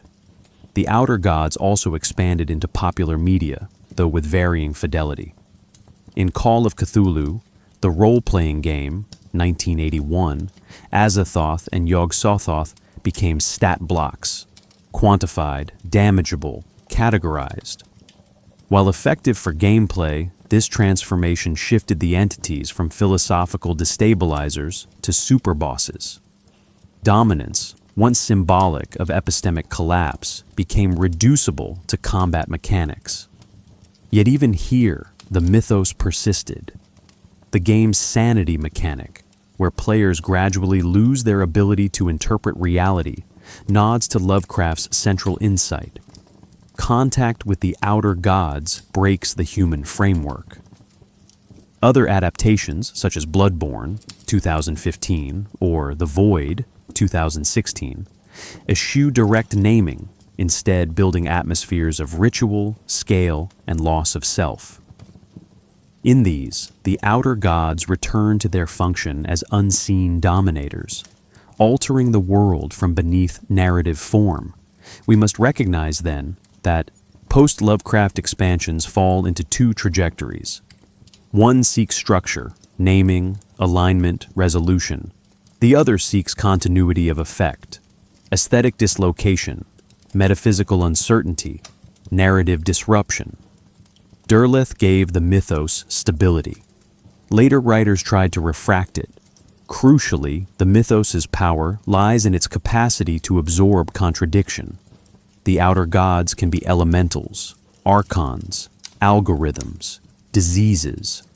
Their dominance is flexible not because it changes, but because it never required coherence to begin with.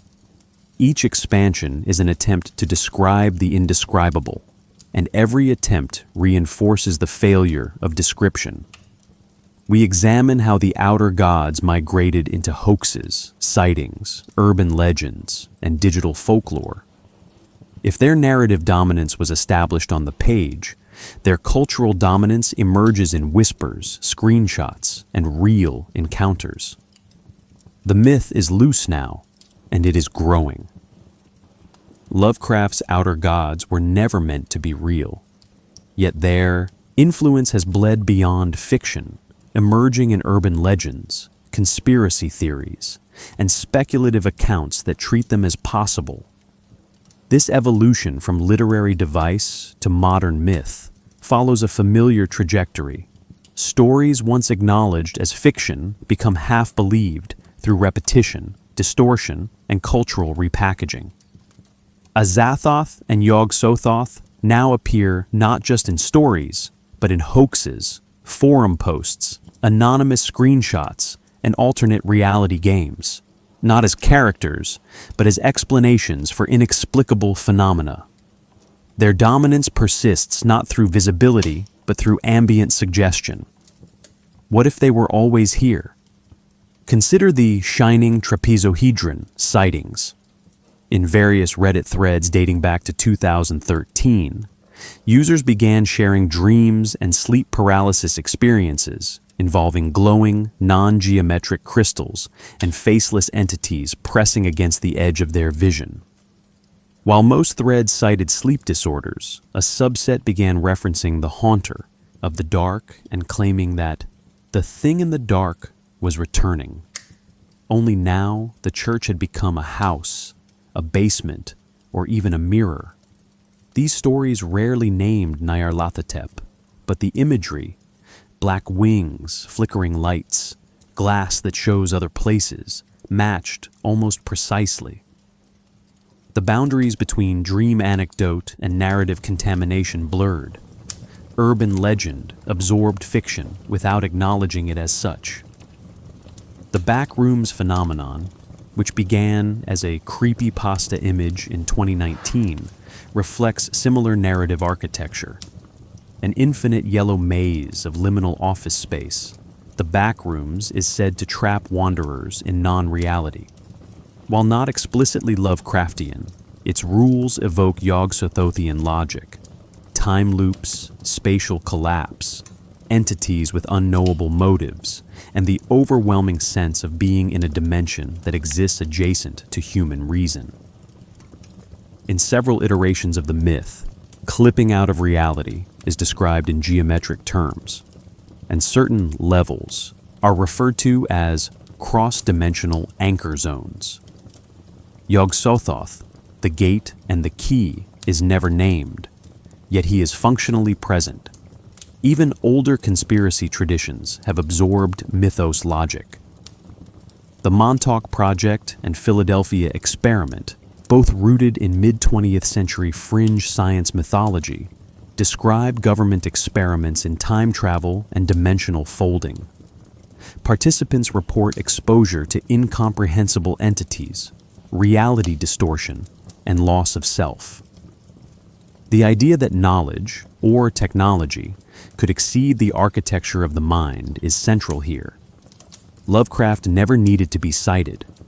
The cultural software had already been updated to include the epistemic instability his stories modeled. Azathoth and Yog-Sothoth become symbols of those blank moments in classified history, where the story breaks and something else floods in. Other sightings remain deliberately ambiguous. In UFO subcultures, certain accounts from Skinwalker Ranch or MKUltra adjacent folklore describe light beings who exist outside of time, perceive human thought, and manipulate perception. In some stories, they communicate through symbols that collapse into themselves, or through voices that exist at all points of memory. These are not classical aliens. They are post-rational agents, not invaders, but ontological disruptors. Yog-Sothoth, as described in the Dunwich Horror, could easily be reframed as such an entity. He knows where the old ones broke through of old, and where they shall break through again. Why do these reinterpretations persist? In part, because the outer gods were always structured like modern myths, with ancient echoes but no closure. Lovecraft designed them to resist understanding, which makes them endlessly adaptable. In an age of algorithmic feeds, anonymous storytelling, and digital unreality, the mythos offers a way to frame confusion as narrative. When something inexplicable happens, lost time, recursion, dream bleed, unrecalled trauma, the mythos is there to supply a name that almost explains it. This is not belief. It is participatory ambiguity. Moreover, we now live in a cultural moment saturated by information and haunted by meaninglessness. The outer gods persist, not because people think they are real, but because they exemplify the fear that nothing real governs what happens to us. In a world shaped by climate collapse, institutional disintegration, and algorithmic behavior prediction, Azathoth no longer feels abstract. He feels designed. The idiot god does not rule, but his logic describes the system. These legends thrive in spaces that reward uncertainty with virality. TikTok horror microseries, analog horror YouTube channels, Local 58, Gemini Home Entertainment, and ARGs like The Sun Vanished all draw on mythos logic. They reject monsters with motives. Instead, they give us mechanisms without meaning, gods that look like errors, and entities that don't care if they're seen, because they were never looking at us. Dominance here is environmental. We must pause before drawing conclusions. These modern sightings are not confirmations. They are recursions. The outer gods dominate not because they exist, but because we cannot stop retelling the conditions under which they might. Their myth expands precisely because it remains incomplete. We will explore how these incompletions translate into cultural adaptation, how the outer gods have been reshaped by film, games, and music that attempt, and often fail, to depict them, and what these attempts reveal about the limits of horror, representation, and imagination. Adapting the outer gods into film, games, and music has always been an act of paradox. These entities were designed to resist visualization, dramatization, and comprehension.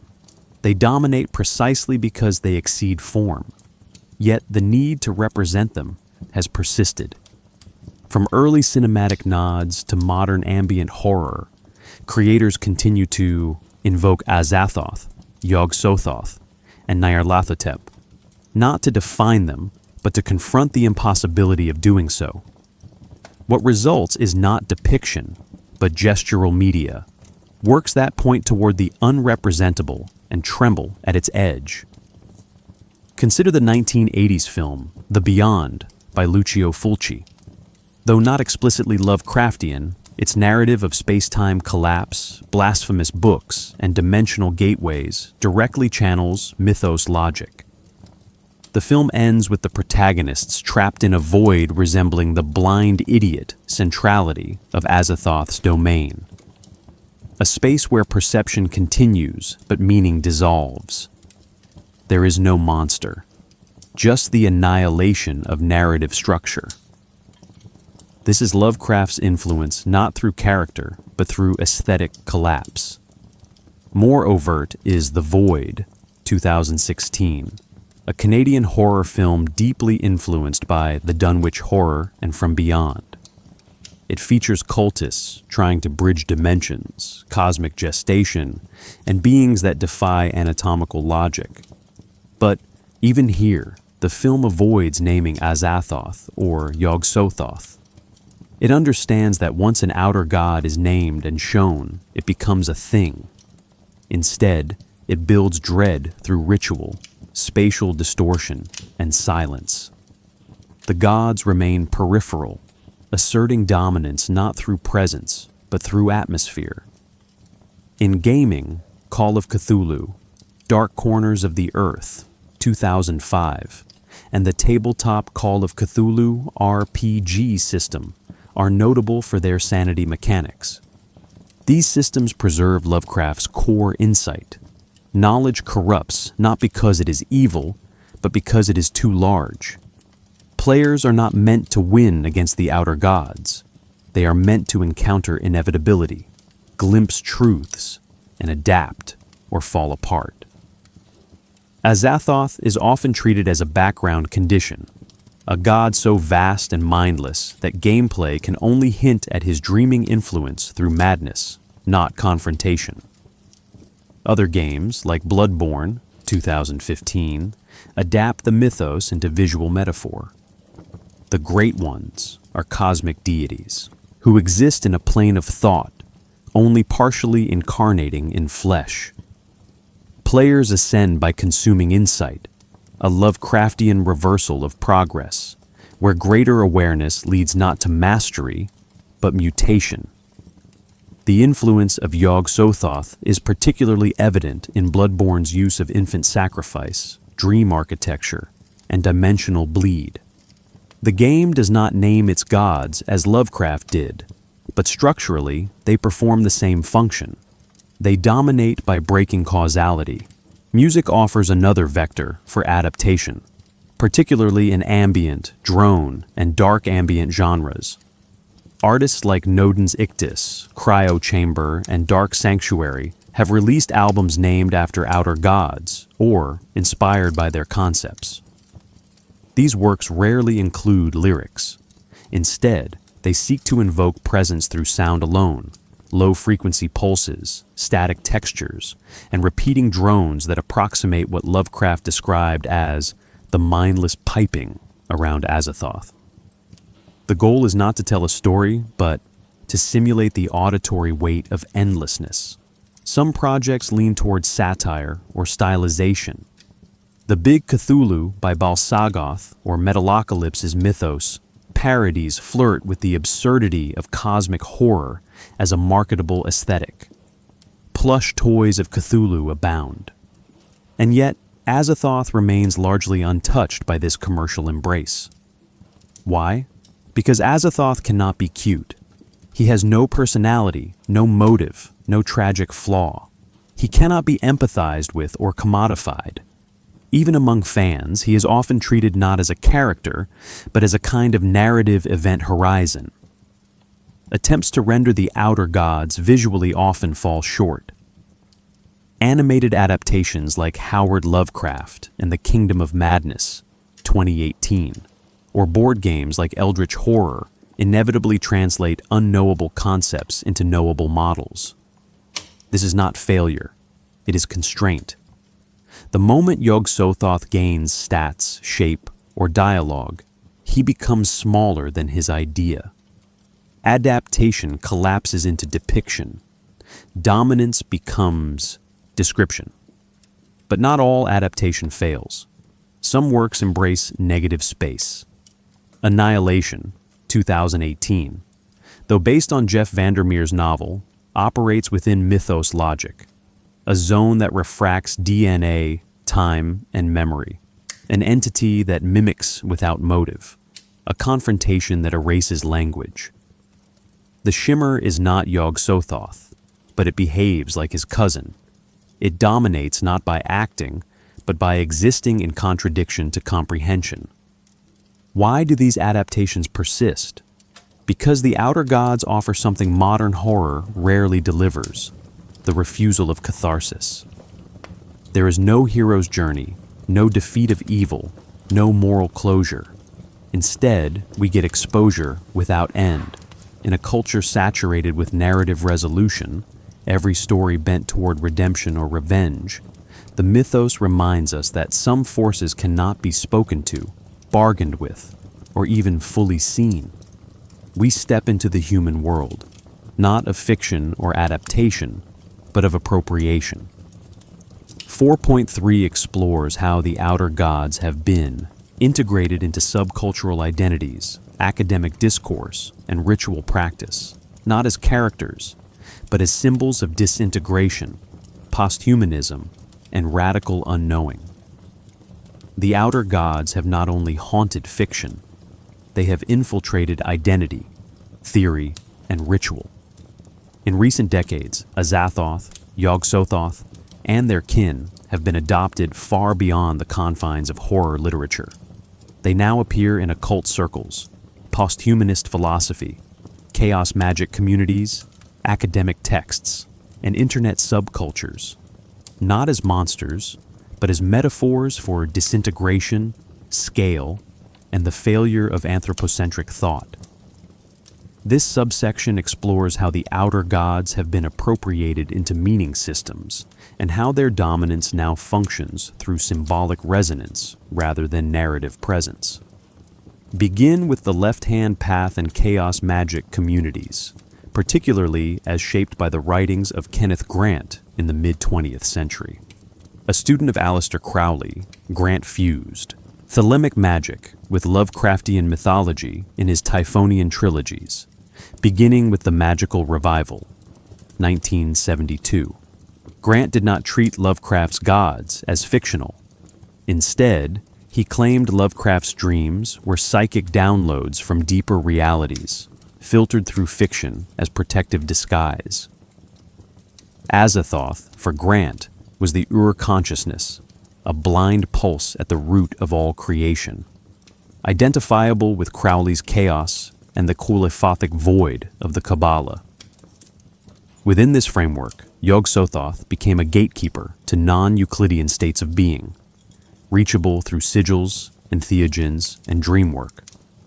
Rituals developed to contact Lovecraftian entities, not as gods, but as gateways to altered cognition. Here, dominance is volitional. Practitioners seek the outer gods not to worship them, but to destabilize themselves. The horror becomes a technique. Online, this appropriation evolved. In forums like occult Discord servers, 8chans/x/ and Reddit's r/high strangeness, hybridized belief systems emerged. Lovecraftian language became shorthand for ontological vulnerability. Users shared rituals invoking Yog-Sothoth not as magic, but as performance art, symbolic reenactments of self-erasure. In a world where belief itself is often ironic or modular, the outer gods became perfect avatars of metaphysical trolling, forces you don't believe in but still perform for. Elsewhere, the mythos filtered into philosophy and critical theory, especially in disciplines concerned with the post-human, the non-human, and the inhuman. In object-oriented ontology, OOO, thinkers like Graham Harman and Timothy Morton explore entities that withdraw from comprehension.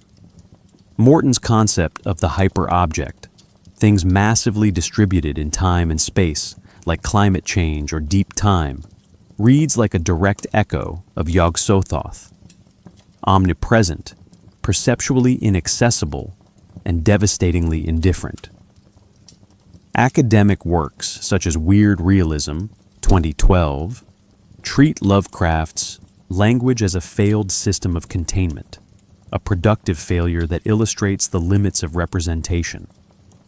In this lens, Azathoth is not a god, but a metaphor for the catastrophic outside of thought.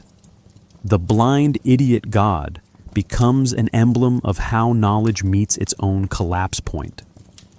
Yog-Sothoth becomes epistemology's recursion, the realization that any attempt to grasp totality includes itself and therefore becomes unstable. Even queer and disability studies have begun appropriating mythos concepts. Scholars explore madness in Lovecraft not as a sign of weakness, but as non-normative cognition, a confrontation with truths the neurotypical mind cannot process. The phrase, "I saw what should not be seen," becomes a kind of badge, not of terror, but of difference. This reframes madness not as failure, but as expanded bandwidth. In this model, contact with the outer gods is a form of liberation from constraining rationality. Culturally, Lovecraft's mythos has also found a home in aesthetic subcultures. Gothic, industrial, and vaporwave artists frequently use the names Azathoth or Nyarlathotep, not for their lore, but for their symbolic weight.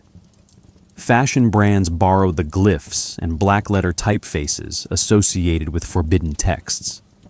Tattoos, patches, and album art present the outer gods as personal brands of negation.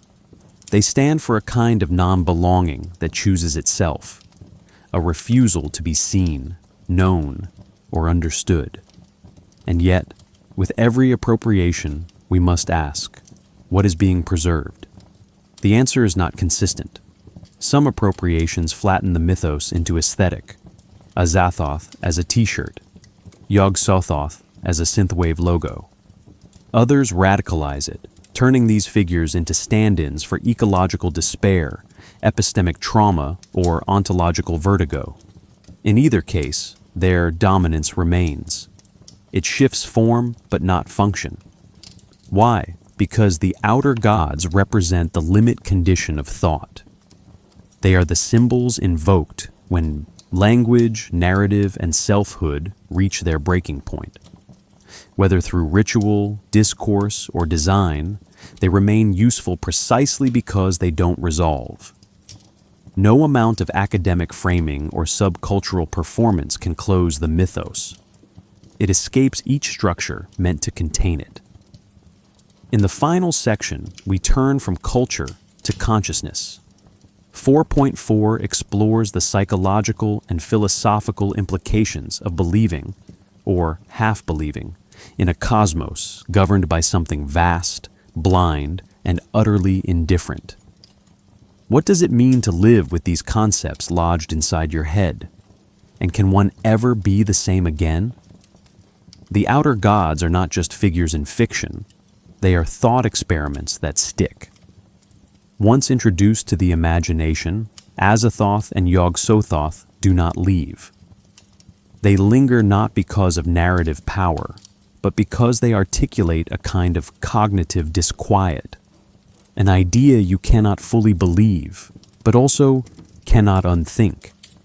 Their dominance is psychological, not because they act within the mind, but because they reveal what the mind cannot protect itself from. The possibility that the universe operates without center, consciousness, or care. At the heart of this unease is a single proposition. What if we were never meant to understand anything? Not in the dramatic sense of forbidden knowledge guarded by elites or occultists, but in the deeper, structural sense. What if understanding itself is a local anomaly? This question is not science fiction. It mirrors genuine concerns in epistemology, cosmology, and cognitive science. The brain is a pattern-seeking machine operating in a world that may, at scale, be indifferent to pattern.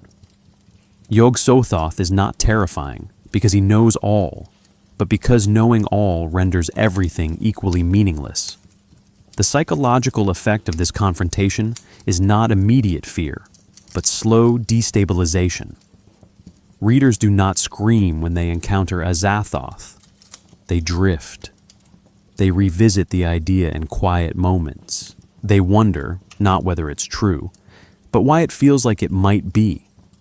In a world increasingly governed by systems too large to comprehend, climate collapse, AI development, global financial mechanisms, Azathoth has become less speculative and more symbolically explanatory. We are ruled not by tyrants, but by processes that were never alive. This is not fatalism. It is a metaphysical exposure. For many, the outer gods do not produce despair, but clarity. The realization that morality, identity, and structure are not cosmic givens, but human improvisations, can be liberating. In this sense, Yog-Sothoth becomes a kind of postmodern deity. Not a god to be prayed to, but a figure that justifies nothing and thereby permits everything. The horror is that you are free. And yet, this freedom arrives with cost. Psychological studies of existential anxiety reveal that exposure to meaninglessness can trigger both nihilism and compensatory belief. Some readers, encountering the outer gods, respond by doubling down on symbolic systems, religion, nationalism, aesthetics. Others surrender to ontological vertigo, the feeling that nothing holds and nothing ever did. In both cases, the outer gods function as limit images, symbols that define the edge of what the self can endure without collapse. Lovecraft intuited this function long before modern trauma theory or post-structuralist philosophy articulated it. His characters do not simply go mad, they experience semiotic rupture. The world no longer signs. Language no longer explains. In The Call of Cthulhu, the narrator famously reflects, "The most merciful thing in the world is the inability of the human mind to correlate all its contents." This is not just a thematic statement, it is a diagnosis. The horror is not the content, it is the correlation. When one sees the pattern but cannot map it, the mind begins to overheat. This tension explains the appeal of the mythos in digital culture. Internet spaces are saturated with incomplete information, recursive narratives, anonymous testimonies, and ambient dread. In this setting, the outer gods function as schemas for fragmentation. Azathoth becomes the algorithm no one controls. Yog-Sothoth becomes the data mesh that knows all but says nothing. Nyarlathotep becomes the interface, charismatic, deceptive, and infinitely performative. And still, they endure, not because they are true, but because they model the experience of encountering scale that invalidates the self. The psychological dominance of the outer gods is not rooted in violence. It is rooted in the gentle, horrifying realization that you were never the protagonist, not even to yourself. Philosophically, this leads to uncomfortable territory. If the world is not made for us, if consciousness is a fluke, morality a heuristic, and identity a scaffold, then what, if anything, anchors us? The mythos offers no answer. It simply points, then turns away. It invites you to stare at the window until you realize it has no glass. This refusal to resolve is its most lasting power. In a cultural landscape oversaturated with answers, political, spiritual, algorithmic, the outer gods remain blank vectors. They do not oppose us. They do not care. And in that uncaring, they reveal what parts of us were built to be seen, named, understood. Remove the audience, and what remains? We conclude not with certainty, but with implication. The outer gods persist because they represent not just fear, but the conditions under which fear loses structure. They are not endpoints. They are mirrors held up to minds already fraying.